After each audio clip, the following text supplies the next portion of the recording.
Hello everyone, welcome to the Saturday edition of This Day. Always at a desk, always a good time. It is July 25th. I'm Michael Taylor. Good to be here with you on a Saturday. We've got a great show for you. We've got lots of stuff going on in this one, so let's get right to it. We're going to be talking to folks from the Springbok Club. Rachel Barnes is here, and she's brought a special guest, Lindy Boone McAllis. You may recognize that Boone name. Yes, daughter of Pat Boone, right in the village over at 19 Restaurants, so stay tuned for that. And then the CEO of Hoag Hospital, Robert Braithwaite, is going to be here. He's going to be talking about the latest developments they have over at the Sand Canyon facility off the freeway there, and more things going on at Hoag, so stay tuned for that as well. Right now, though, we want to keep you informed, and the deadline for a vacancy over at Third is coming up, folks. Third Mutual has extended the nomination deadlines to fill one open seat on its board of directors for the term ending 2028. Applicants must be Third Mutual residents. Applications are available now. The deadline they need to be submitted by is July 27th. Let's take a quick check of our forecast. And we got some lovely warm temperatures. If you're into hot and muggy, we got it for you. It's going to be 87 degrees today, along with that mugginess that we've been having. About the same for tomorrow on Sunday. And then we get a little bit of a cool off. We're going to get back to the more regular temperatures for this time of year in the mid to low 80s finally. A little bit of relief from the hot weather we've been having. Let's take a look at our sunrise, sunset. We've got a great picture. We're still going through some of these July 4th pictures because they're also wonderful. Here's one from Mark Rabinowitz. Thank you, Mark, for sending this one in over at the 250th celebration and golf cart parade that we had here in the village. Sunrise this morning was 5:58. Sunset tonight is going to be 7:56. Okay, we're going to take a quick break, and when we come back, we will be talking to the Springbok Club and Lindy Boone. Stay with us.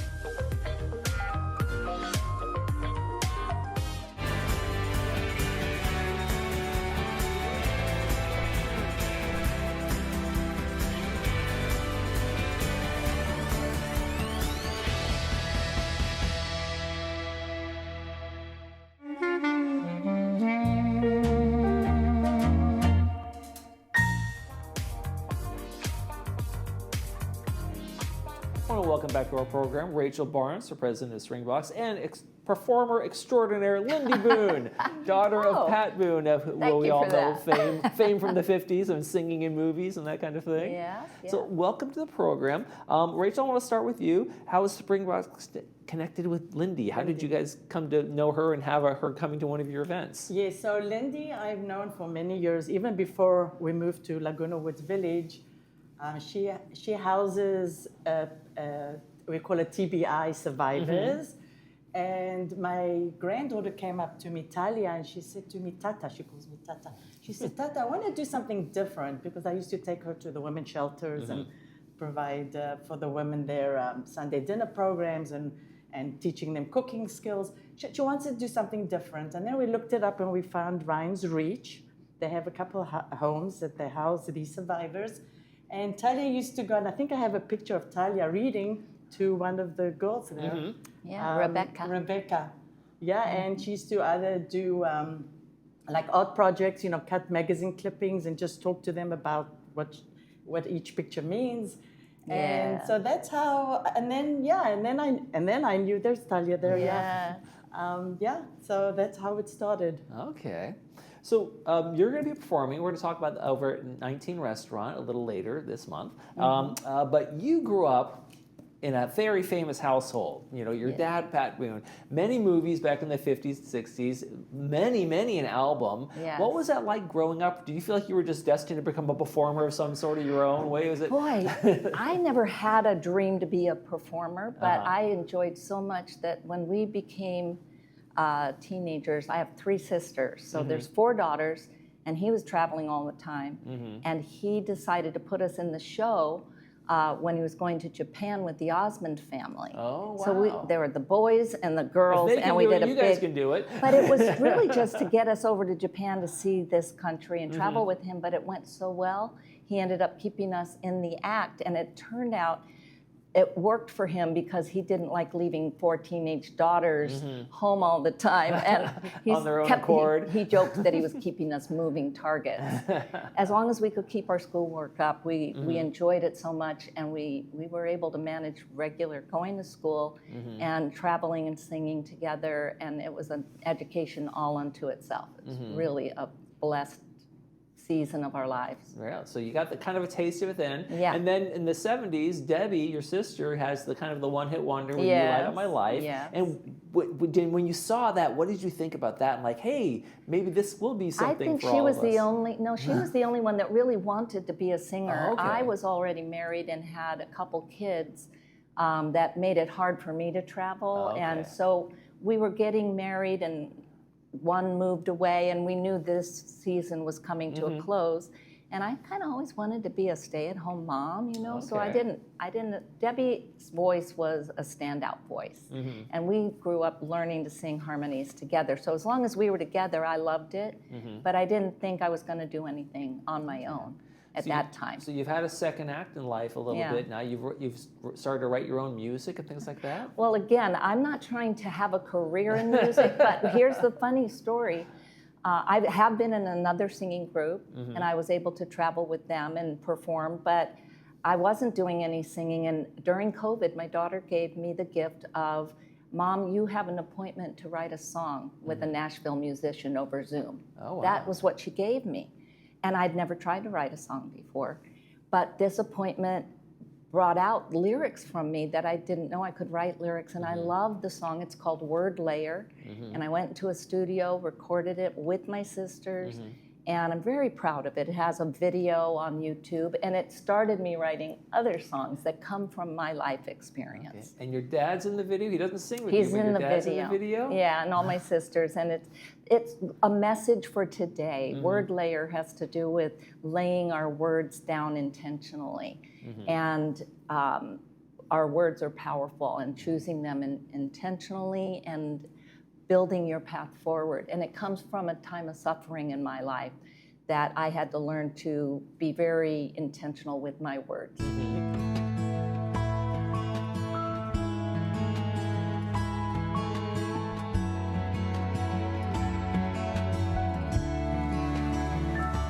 When your happy turns to tears and you're broken by your fears, it's so tempting to declare that all is lost. You can speak into creation and build a new foundation, laying word upon the cross. Spend some time with your Creator. Are you grateful that He made you? Do you know that you're a creator too? Your words have superpowers. They can sweeten, they can sour, and you're blessed to have the choice of what they'll do.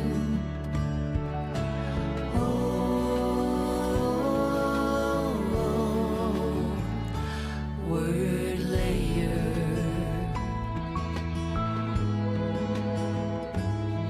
Lay your words down with intention. Pain can motivate invention.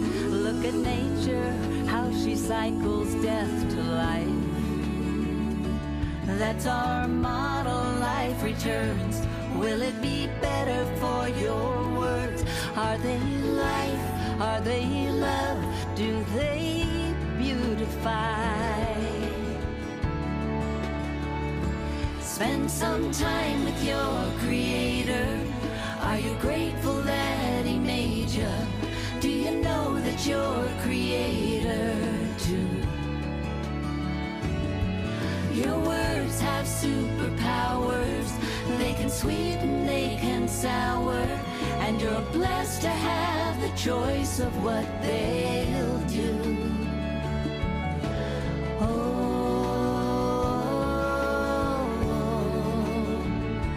Word layer.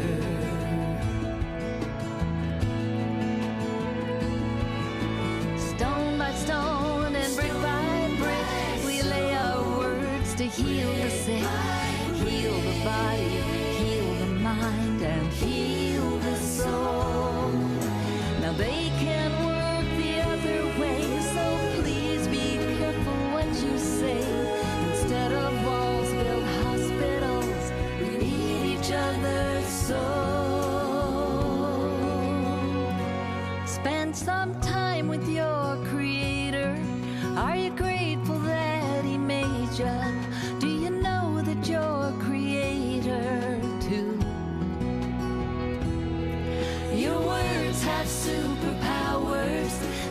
sweet and they can sour, and you're blessed to have the choice of what they'll do.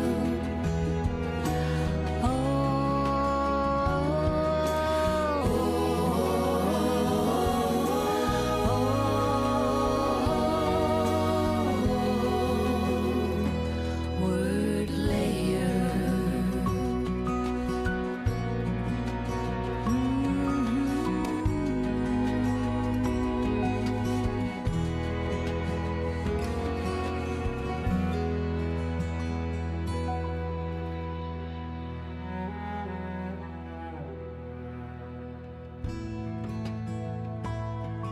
That was a neat little video.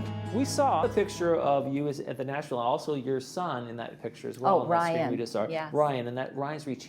Tell us about Ryan. What occurred in Yeah. his Oh, life I love that face. kind of changed everybody's life in Right. that family, in your family. Yes, June 19th, 2001, I divide my life into before and after, because this beautiful guy that I birthed and raised, and he was engaged to be married and 24 years old, he stepped on a skylight on the roof of his apartment building, and it was a 3-story building, and it broke, and he fell to concrete and incurred a lot of injuries, but the brain injury, traumatic brain injury, and all of a sudden we were learning things about the brain, and he lived with us for 22 years. He's still close by, but recently we've given him a home.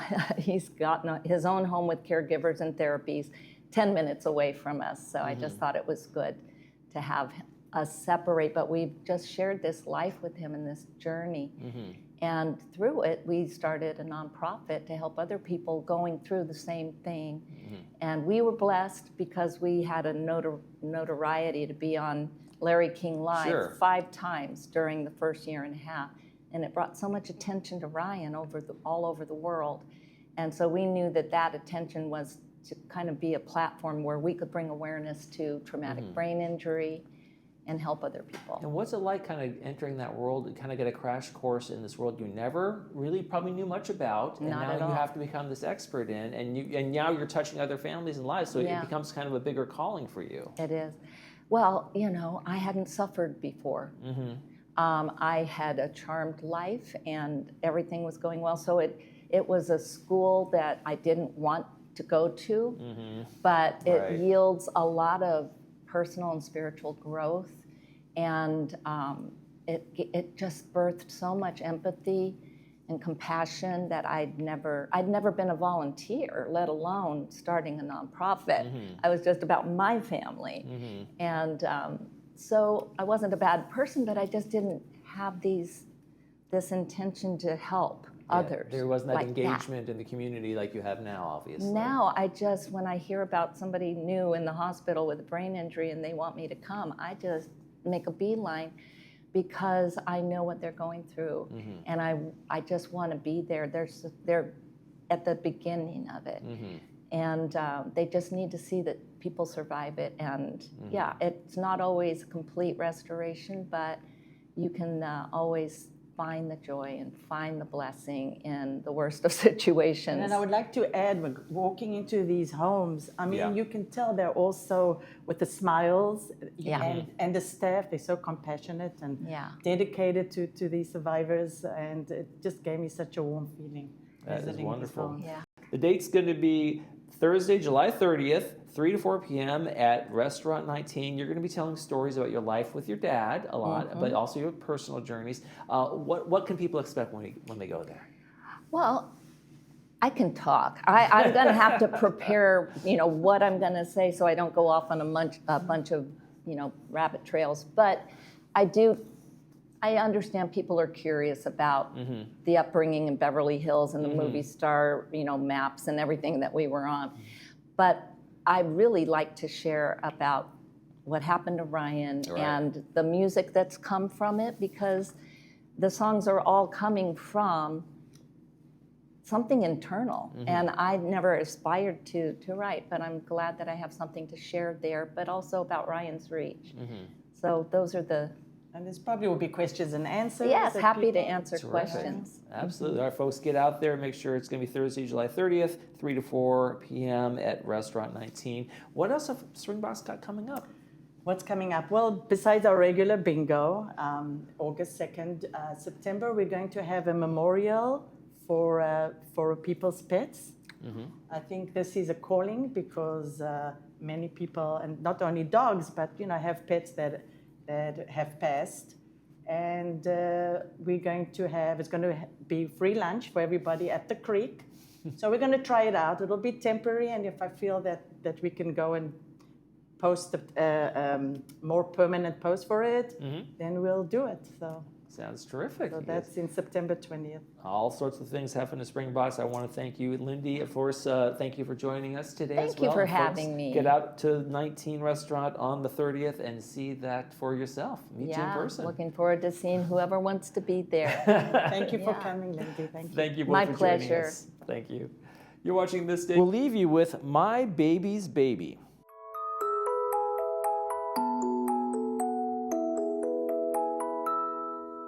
I felt you in my arms before I saw you with my eyes. I waited for so long, but you were no surprise. My heart has been creating a space for a love that is greater than any I ever dreamed of. You're my baby's baby, and I am one who will always and ever be believing in you. You're kind and you are brave, you are strong, you are smart. You're my baby's baby and the joy of my heart. Peekaboo, I see you again and once more. Ring around the rosy, fall laughing to the floor. These memories are forever, in my heart I will hold. They'll make me feel young again, even when I grow old.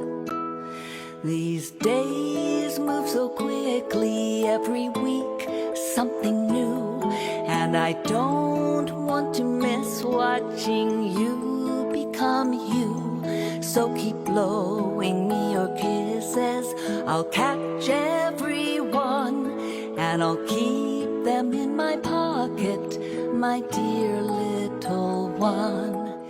You're my baby's baby, and I am one who will always and ever be believing in you. You're kind and you are brave, you are strong, you are smart. You're my baby's baby and the joy of my heart. You're my baby's baby and the joy of my heart.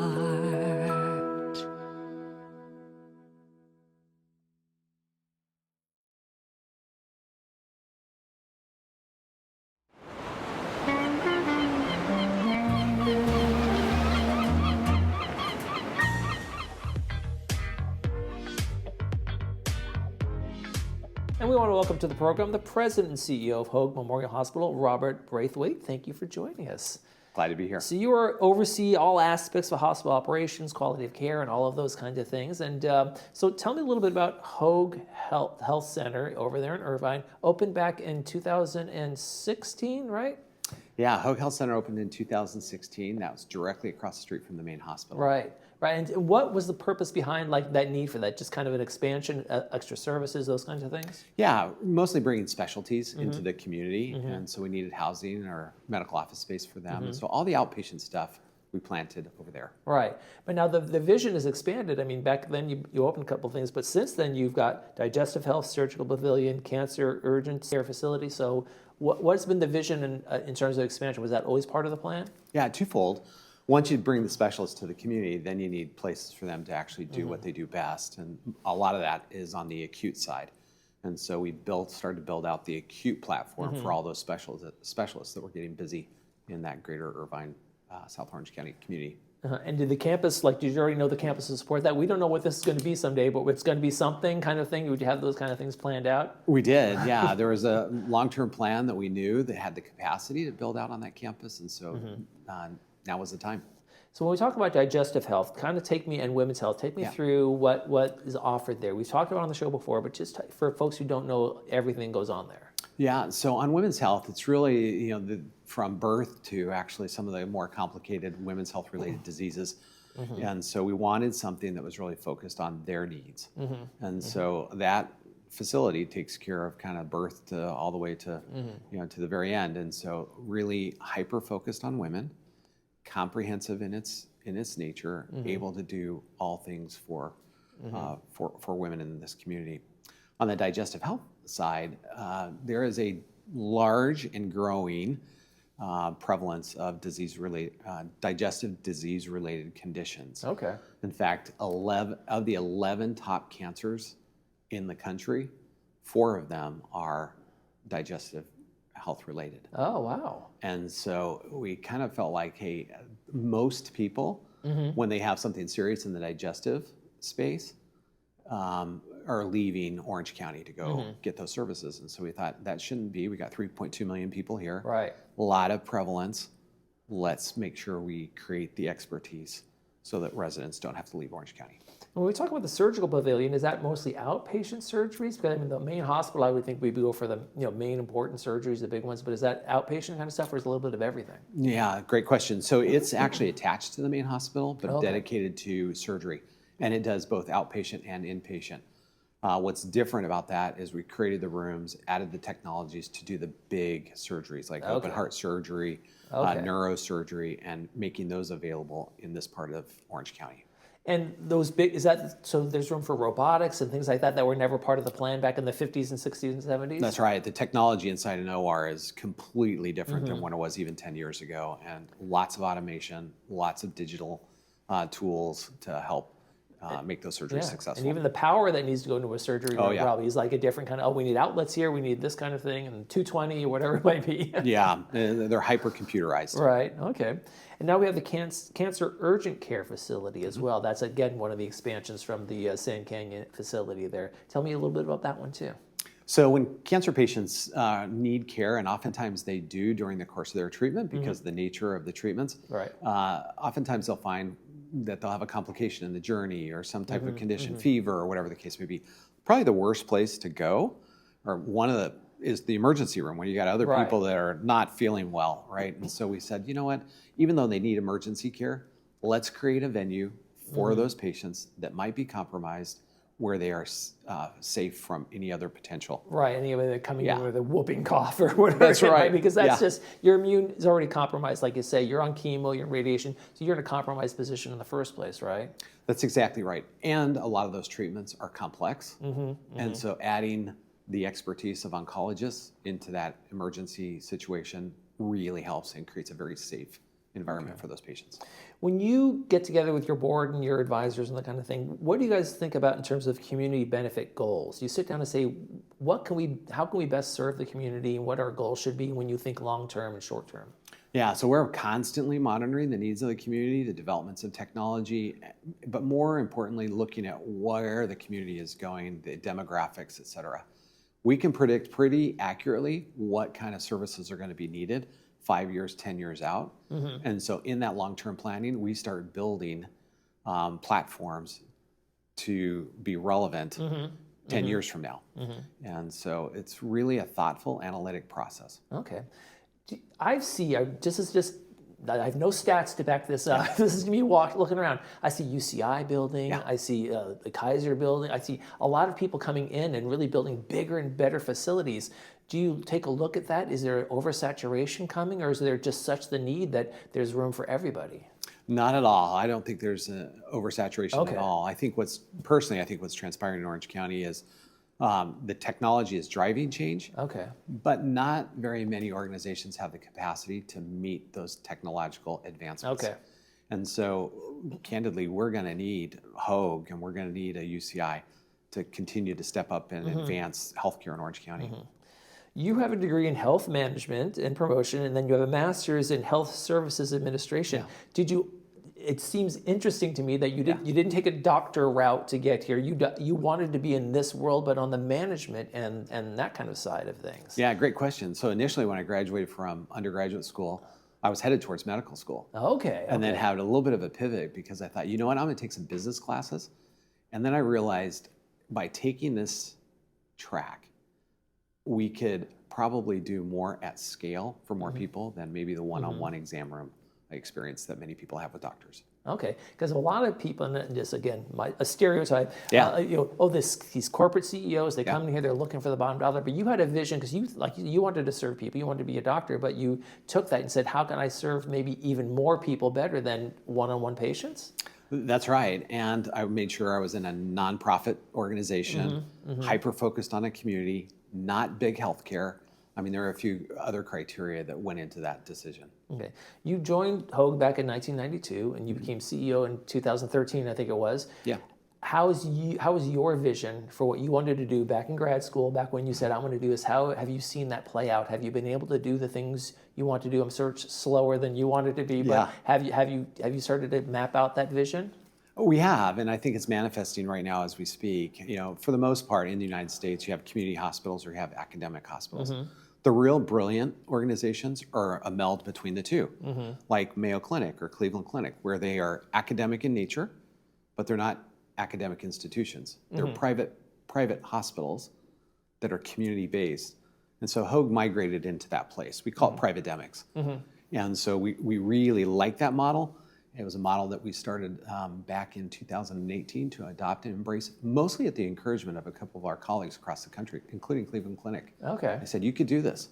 It's a great place. It's a great model. And so that's what we're doing. Okay, great. And you also kind of are in the community too, right? You support some foundations, schools, and things like that. Talk about the kind of the service, how you give back to the community that you're serving.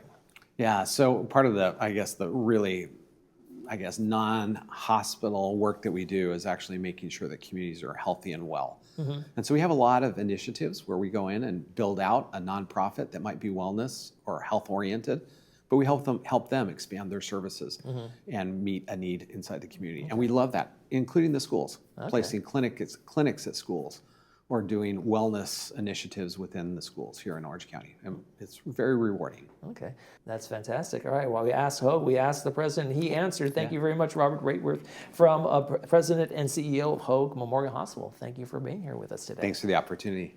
You're watching This Day. We'll be right back.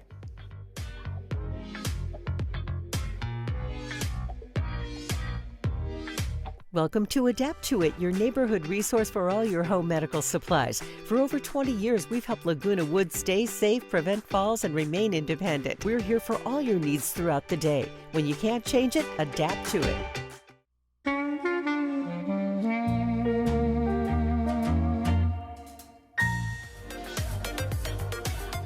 Welcome back, folks. Our Saturday movie is a classic sci-fi, the one that started it all, Star Wars, from back in 1977, brought to us by Advanced Ear Care. Going to be at 2 p.m. with the subtitles and 6 p.m. without the subtitles.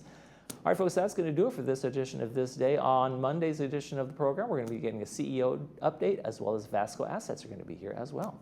That's going to do it for this edition of This Day. I'm Michael Taylor. For all of us here at Village Television, we hope you make this day a great one.